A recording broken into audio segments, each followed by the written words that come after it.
Everyone, बच्चों हम आज chapter 2 of accountancy that is fundamentals of book keeping के पेज नंबर 38 पे जो एक्सरसाइज है वो डिटेल में डिस्कस करेंगे। बच्चों as I had mentioned earlier, ये जो ऑब्जेक्टिव टाइप क्वेश्चंस होते हैं ये बहुत इंपॉर्टेंट है from the point of view of exam as well.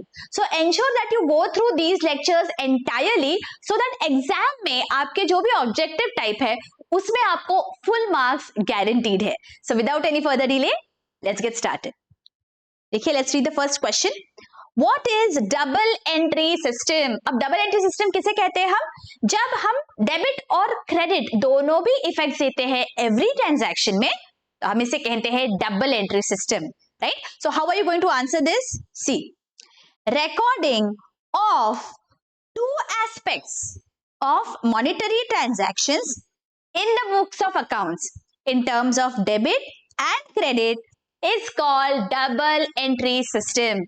मतलब आप दोनों एस्पेक्ट्स को रिकॉर्ड करोगे बुक्स ऑफ अकाउंट्स में तो आप उसे कहोगे double entry system. Okay, tick mark कर देते हैं। Next, what is an account? अब अकाउंट क्या है? हमने बहुत सारे अकाउंट्स देखे हैं तो अकाउंट की डेफिनेशन क्या है?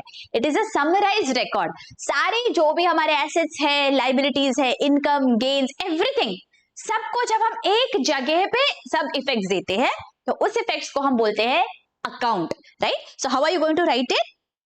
An account is a summarized record of transactions. This word is important. Summarized record of transactions relating to a particular person, asset, liability, or particular head of income or expense. Okay, and it is at one place. This is also important. तो देखिए बच्चों, अगर आप गौर करेंगे तो ये जो है पर्सन मतलब this is personal account, asset liability मतलब real account, and head of income और एक्सपेंस मतलब नॉमिनल अकाउंट। मतलब ये जो तीनों हमारे अकाउंट्स है उसके बारे में यहाँ पे लिखा गया है, उनसे रिलेटेड जो एक समराइज्ड रिकॉर्ड होता है और वो जो एक जगह पे होता है तो उसे हम बोलते हैं अकाउंट। ओके, चलो next, state the meaning of single entry system. अब डबल एंट्री सिस्टम में क्या देखा हमने? दो इफेक्ट्स होते हैं ट्रांजैक्शन के, तो single entry is exactly opposite. जहां भी किसी भी ट्रांजैक्शन का बस एक ही इफेक्ट दिया जाता है तो उसे हम बोलते हैं single entry system, but this is very unscientific way of recording. Okay, next, what is personal account? Okay, ये हमने डिटेल में देखे हैं बच्चों, पर्सनल, रियल, नॉमिनल अकाउंट्स किस तरह क्लासिफाई होते हैं। ये एक अलग से लेक्चर लिया हुआ था जहां पे सब डिटेल में हमने डिस्कस किया था, याद करिए। पर्सनल अकाउंट क्या है? रिलेटेड टू एनी पर्सन और ग्रुप ऑफ पर्संस। तो वो नेचुरल पर्सन हो सकता है, रिप्रेजेंटेटिव पर्सन हो सकता है, या फिर आर्टिफिशियल पर्सन हो सकता है। ठीक है, ओके, चलो आगे। State the rule of nominal account. अब बताइए मुझे क्या है रूल? सारे रूल्स अभी बाय हार्ट होने चाहिए हमारे। नॉमिनल अकाउंट का रूल है डेबिट द एक्सपेंसेस और losses and credit the gains और incomes. Okay, next, give two example of intangible asset. Intangible asset क्या होता है?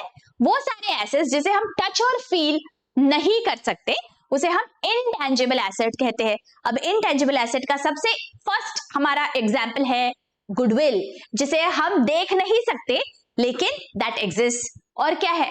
पेटेंट्स है, कॉपीराइट्स है, ट्रेडमार्क्स है, ये सारे हो जाते हैं बच्चों हमारे intangible assets। Alright, next, state the meaning of real account. अब रियल अकाउंट क्या है? सारे assets, properties that are owned by the business, उसे हम बोलेंगे real account. Next, give two example of income and gain. जो इनकम है उसका क्या एग्जांपल है? Rent received, commission received, dividend received, जो भी हमें मिलेगा that will become our income. Next, state the rule of personal account. अब ये भी बहुत इजी है। पर्सनल अकाउंट का हमारा रूल क्या है? Debit the receiver and credit the giver. Okay, next, how many methods of recording accounting information are there? तो बच्चों यहाँ पे method of recording accounting information दो तरह के होते हैं।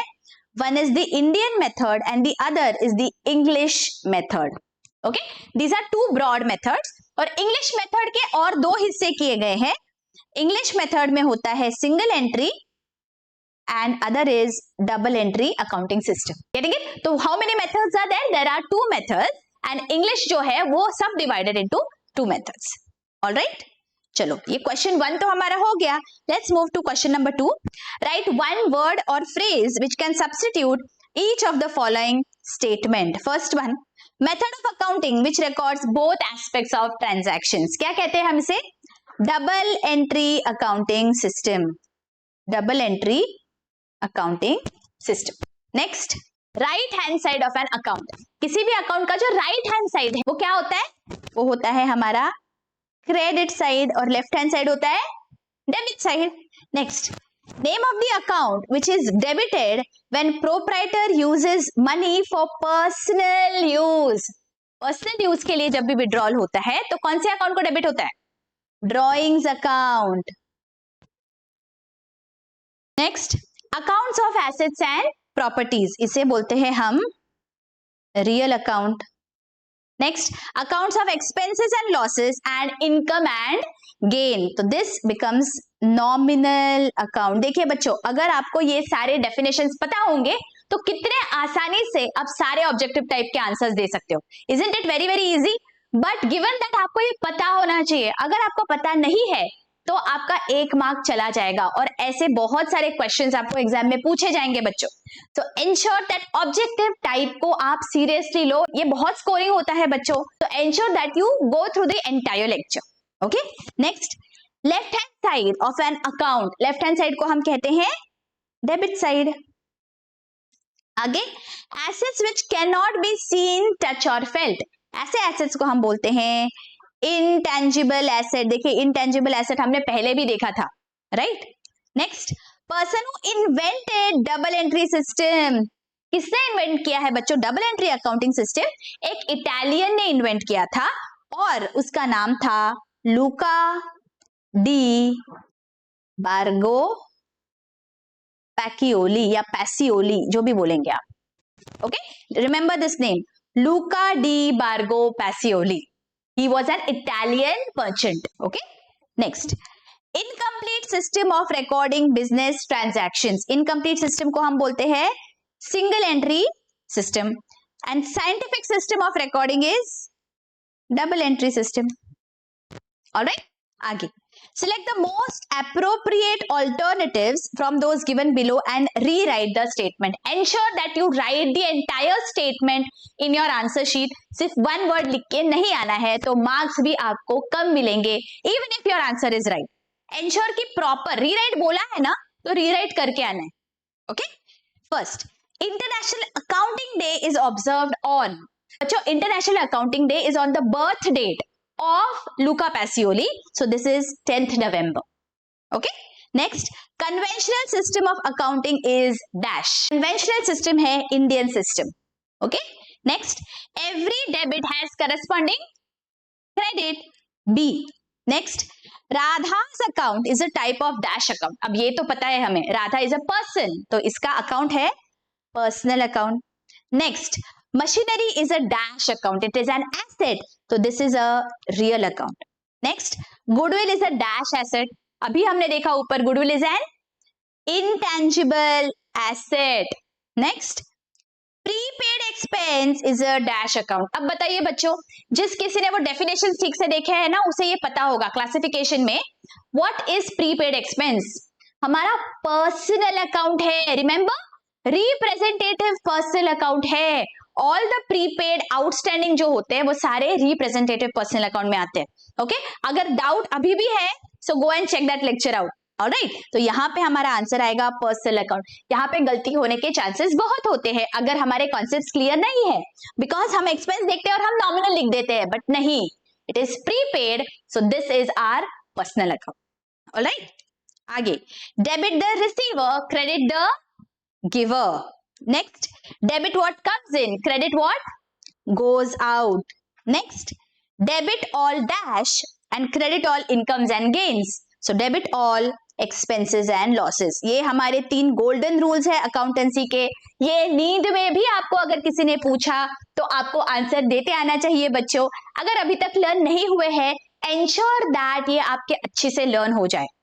ओके, आगे, state whether the following statements are true और फॉल्स विद रीजंस। आपको रीजंस भी यहाँ पे पूछे गए हैं, so ensure that you write the reasons as well. आप सिर्फ ट्रू और फॉल्स लिख के आ जाएंगे तो आपके मार्क्स कट जाएंगे यहाँ पे। First one, outstanding expense is a nominal account. अभी मैंने आपको बताया सारे जो आउटस्टैंडिंग प्रीपेड से रिलेटेड है वो हो जाते हैं हमारे representative personal account, so this is false. आगे, capital account is a real account. अब कैपिटल क्या है? It represents the person, right? It is the owner का account, so he is a person, so this is a personal account, so this is false. Every debit has equal and corresponding credit, this is true, because हम double entry accounting system में every debit को equal and corresponding credit देते ही है, so this is true. Discount received is a nominal account. Discount क्या है? हमारा income है, और nominal account is an account where all incomes and gains, expenses and losses are there, so that is the reason this is a true statement. Next, drawings is a nominal account.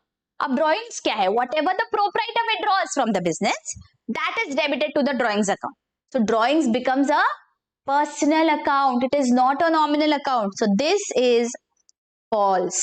आगे, outstanding salary is a nominal account. अभी हमने देखा outstanding prepaid सारे हो जाते हैं representative personal account, सो ये false है। Next, loan account is a personal account. Personal account क्या होता है? किसी भी पर्सन या ग्रुप ऑफ पर्संस को हम पर्सनल अकाउंट कहते हैं, तो उसमें आर्टिफिशियल पर्सन है, नेचुरल पर्सन है एंड रिप्रेजेंटेटिव पर्सन है। तो लोन अकाउंट क्या है? जिससे भी हमने लिया है उस पर्सन को रिप्रेजेंट करता है, so that is the reason this is a true statement. Next, goodwill is a real account. Goodwill क्या है हमारा? It is an asset of the business, और रियल अकाउंट में सारे प्रॉपर्टीज और एसेट्स होते हैं, and that is the reason this is true. Next, discount is a nominal account. अभी डिस्काउंट क्या है? It is a gain for the business, और नॉमिनल अकाउंट में सारे गेन्स, लॉसेस, एक्सपेंसेस होते हैं, so that is why this is a true statement. Next, personal transactions of proprietor are recorded in the books of accounts of the business. अभी हमने देखा हुआ है बच्चों, हमारे जब हमने बेसिक प्रिंसिपल्स देखे थे, that whenever we are passing journal entries, we are passing the entries from the point of view of the business, not from the point of view of the proprietor, right? This is business entity concept. So that is the reason business and proprietor are two different entities. And when we are passing transactions, we are passing them from the point of view of the business, तो proprietor के point of view से नहीं होता है, proprietor के transactions यहां record नहीं होते हैं, so this is false. Okay, next, motor car account is a real account. Motor car is an asset, और रियल अकाउंट में सारे प्रॉपर्टीज और एसेट्स होते हैं, so that is why this is a true statement. Next, rule of nominal account is debit the receiver credit the giver.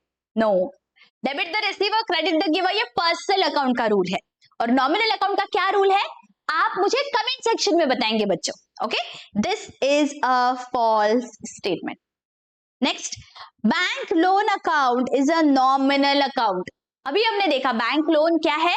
That is something that we owe, that is our liability, इसलिए bank loan क्या हो जाता है? Personal account है, so this is false. Assets is capital plus liabilities. क्या है assets? Capital plus liabilities है क्या? Yes, this is true. Trademark account is a personal account. No, trademark is an intangible asset, and all the assets and properties are real account. So this is false. Next, fill in the blanks. Increase in asset is debited and decrease in asset is, क्या करते हैं हम? Decrease होता है asset में तो credit कर देते हैं। Assets is liabilities plus dash, liabilities plus capital. This is a basic accounting equation बच्चों, इसके भी प्रॉब्लम्स हमने बहुत डिटेल में समझे थे, अगर वो लेक्चर्स नहीं देखे हैं do go and check those lectures out. Increase in capital is credited and decrease in capital will be debited. Scientific and complete system of recording is known as double entry accounting system. Debit all expenses and losses, credit all incomes and gains. ये हमारा nominal account का यहाँ पे rule हो गया, right? Land and building account is dash. Land and building क्या है? ये मेरा एसेट है ना, so it is a real account. Cash book and personal accounts are only maintained under dash system. तो जो सिंगल एंट्री सिस्टम होता है बच्चों, वहां पे जैसे कि हमने देखा है इट इज इनकम्प्लीट रिकॉर्ड्स, तो सिर्फ वहां कैश बुक मेंटेन होता है और पर्सनल अकाउंट्स मेंटेन होते हैं। आगे, debit what comes in, credit what goes out is the rule of dash, it is the rule of real account. Travelling expense account is dash, nominal account.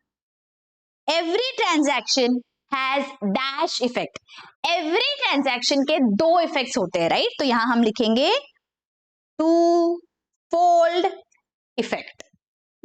Next, dash accounts are accounts of properties and assets. अभी बहुत बार हमने देख लिया, this is real account, alright. And last, laptop account is a dash account. Laptop क्या है? मेरा asset है ना, तो ये हो जाएगा real account.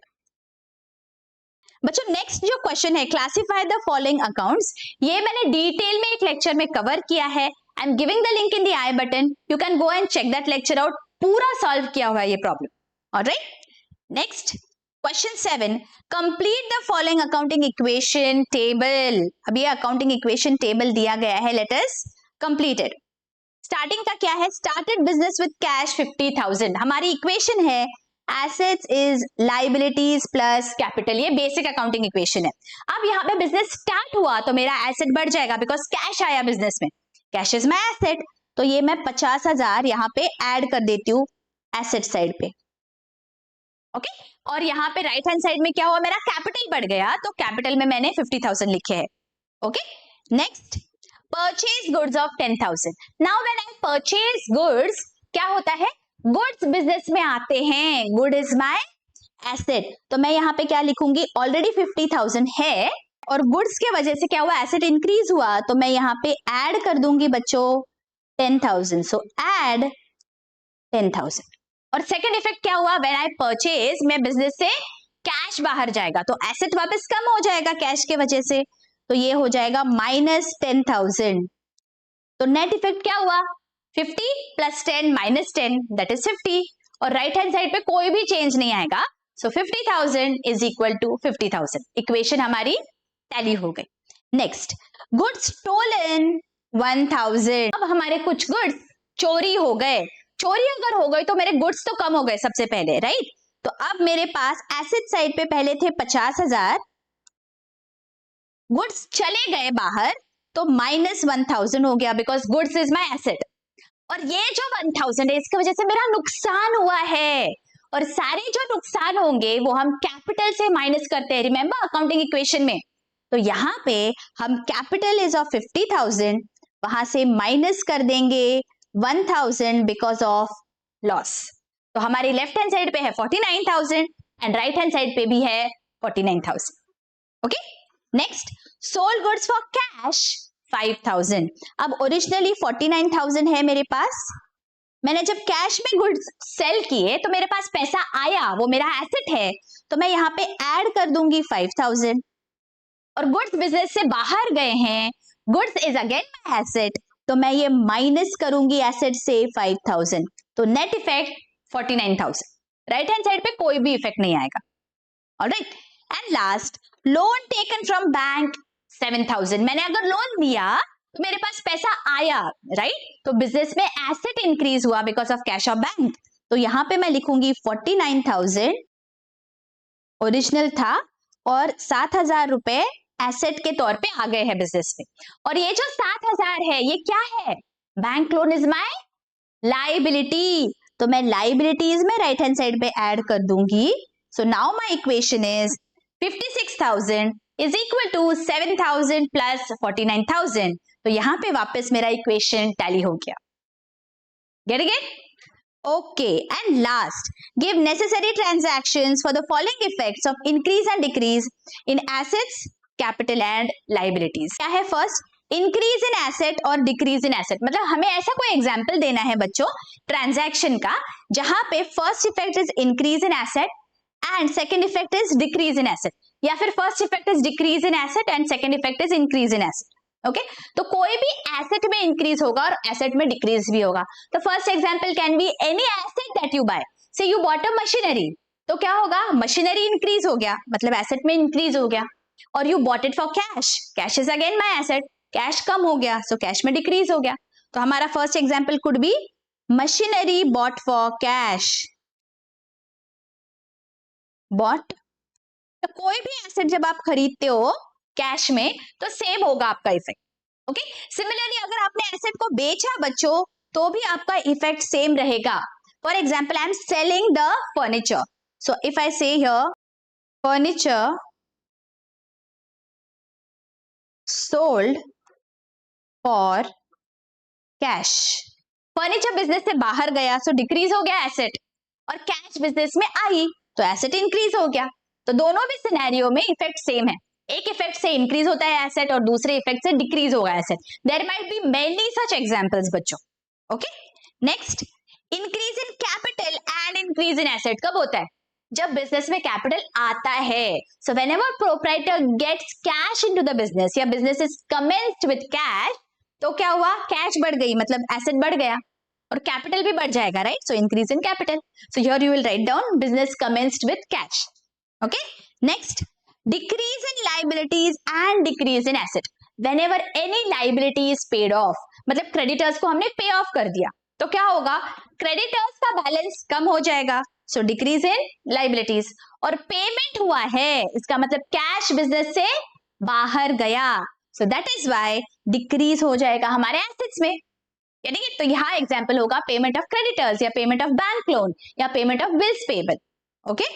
Next, decrease in asset and decrease in capital. अब ये बच्चों आप मुझे एग्जाम्पल देंगे, कमेंट सेक्शन में मुझे बताइए कि इसका एग्जाम्पल क्या है। अगर अभी तक आपने लेक्चर गौर से सुना है तो इसका एग्जाम्पल आपको मुझे जरूर देते आएगा। I will be waiting for your answers, do let me know in the comments below. I hope बच्चों यहाँ तक आपको ये एक्सरसाइज पूरी क्लियर हो गई है। अगर लेक्चर्स अच्छे लग रहे हैं, do let me know your appreciation by hitting the like button and by commenting and also by sharing these lectures with your friends and colleagues. मिलती हूँ आपको next lectures में. Till then, take care. Bye.